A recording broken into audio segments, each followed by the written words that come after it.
Madam President, throughout my time as ranking member and now chairman of the Senate Finance Committee, finding money for surface transportation infrastructure has been a persistent and seemingly intractable problem.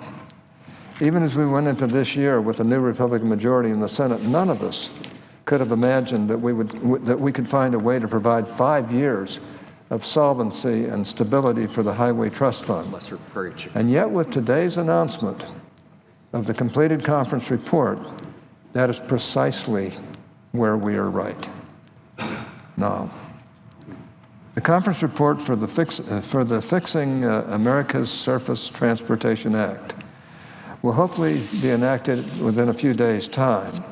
As the very first member of the conference committee to sign the report, I want to briefly talk about the process by which the legislation came about and how we got to where we are now.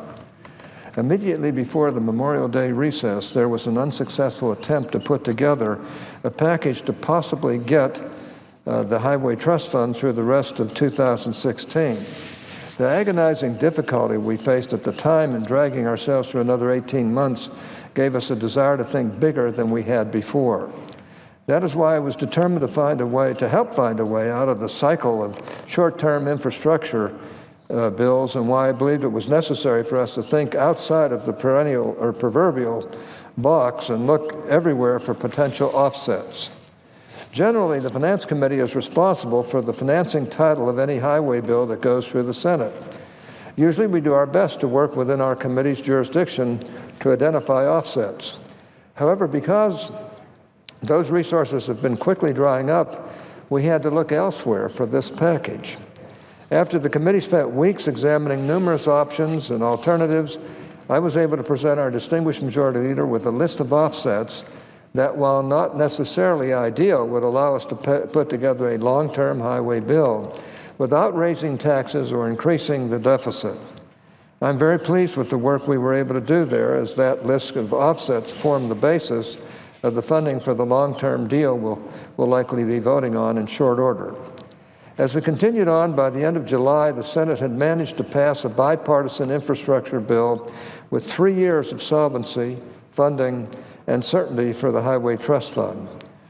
Though we were required to enact another short-term extension before the August recess, momentum had begun to build in both chambers for a long-term highway bill. Mr. President, common practice on highways over the past few years really has been to enact short-term extensions and then go and complain about the dysfunction in Congress before moving on to the next order of business. The offset package produced by the Senate showed that we could do things differently, and for the first time in almost 2 decades, a long-term transportation bill was actually possible. After the August recess, the House began working off of the Senate bill as a template for their own legislation. And after they passed a remarkably similar bill in November, the Conference Committee came together to produce the legislation announced today. While I'm not one who likes to count chickens before they've been hatched, no pun intended, I'm optimistic that the bill will pass with a strong bipartisan vote. Putting these offsets for this long-term bill together has truly been a group effort. As I mentioned, we searched far and wide for offsets that required a number of chairmen and committees to work together, and I commend my colleagues for their efforts and their willingness to do so, and their willingness to do what it took to make the endeavor successful. I especially want to thank Senator Thune and the Commerce Committee, who assisted these efforts by providing for the transfer of certain motor vehicle safety penalties to the Highway Trust Fund. I also appreciate the work of the House Financial Services Committee and Congressman Randy Neuberger, chairman of the Subcommittee on Financial Institutions and Consumer Credit. He was able to identify a new and important offset for the infrastructure bill, a feat which few have been capable of.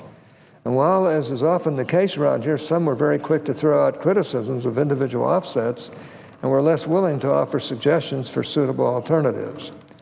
Congressman Nagelbauer, in response to concerns about an item in the original Senate offset package, came forward to produce a viable and scorable alternative that was able to garner bipartisan support and ultimately broaden the overall support for this long-term deal.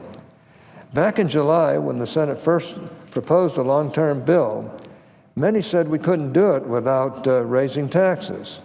When we passed our first bill, these same people claimed that it stood no chance of passage in the House. Now, just a few months later, both chambers are a few days away from considering a conference report built upon the foundation laid by that same Senate bill. This legislation provides a longer extension than the vaunted safety lieu extension, which many had long viewed as a model for a multi-year highway bill. In fact, you would need to go back at least to the late 1990s, actually to the early 1990s, to find a highway reauthorization of comparable duration. Like I said, this major bipartisan and bicameral success was unthinkable just a few months ago. And while I do want to acknowledge that we still face the problem of outlays from the Highway Trust Fund outpacing the dedicated revenues, this bill will give us a much-needed 5-year break from the deadlines and cliffs that all too often dictate how we deal with the Highway Trust Fund. It is quite simply a great example of what we can do when we work together. And I'd just like to briefly note that these types of victories for good government have been piling up all year under the current Senate majority. We do need to start thinking now about more permanent solutions on highways. But once we pass this bill, we'll be in a better position than at any time in nearly 2 decades to do so. That, as they say, is nothing to sneeze at. Before I conclude, I just want to pay tribute to Chairman Inhofe and Chairman Schuster and Barbara Boxer and her Democratic counterpart in the House, who led a conference committee that was able to sift through various issues and put together a very complex piece of legislation in a matter of just a few weeks. These two chairmen deserve a lot of credit for their efforts, as do all the members who took part in the conference. Today, Congress is making significant headway toward implementing the longest highway reauthorization bill in more than 15 years.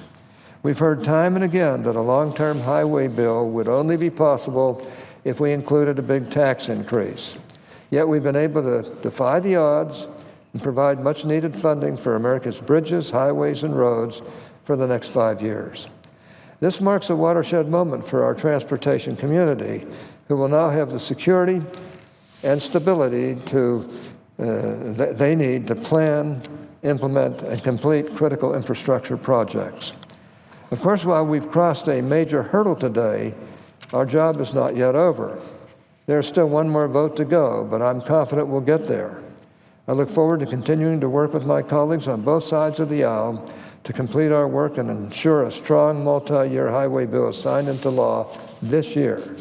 And I look forward to working with all of my colleagues on whatever challenges lie ahead. With that, Mr. President, I yield the floor. And I suggest the absence